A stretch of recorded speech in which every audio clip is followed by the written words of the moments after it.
SHO జీవవలస గారికి ఒక complaint MPP బొంగు సురేష్ గారు ఇవ్వడం జరిగింది.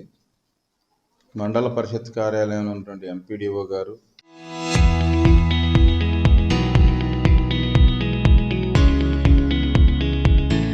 మరియు ఏఓ గారు, మరియు సీనియర్ అసిస్టెంట్, మరియు ఓహెచ్డి సంబంగి శ్రీనివాసరావు వీళ్ళందరూ కలిపి కాన్స్పిరసీతో, కుట్రతో గవర్నమెంట్ తాలూకా కరెంట్ అకౌంట్ మరియు సేవింగ్ అకౌంట్లో ఉన్నటువంటి సుమారు 10 లక్షల రూపాయలు నిధులు దుర్వినియోగం చేశారు.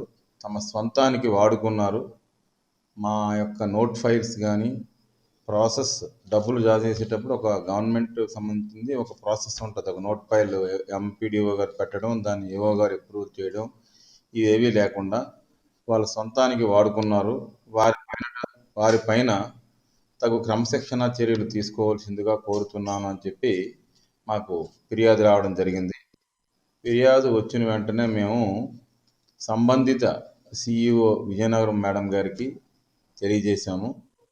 అలాగే సెక్షన్ 173 క్లాజ్ 3 బిఎన్ఎస్ఎస్ ప్రకారము ప్రిలిమినరీ ఎంక్వైరీ కండక్ట్ చేయడానికి గాను డిఎస్పీ గారికి లెటర్ పెట్టడం జరుగుతుంది. After completion of preliminary enquiry మేము ఆ తర్వాత చట్టపరమైనటువంటి చర్యలు ఎఫ్ఐఆర్ నమోదు చేయడం కానీ అలాంటివి జరుగుతుంది.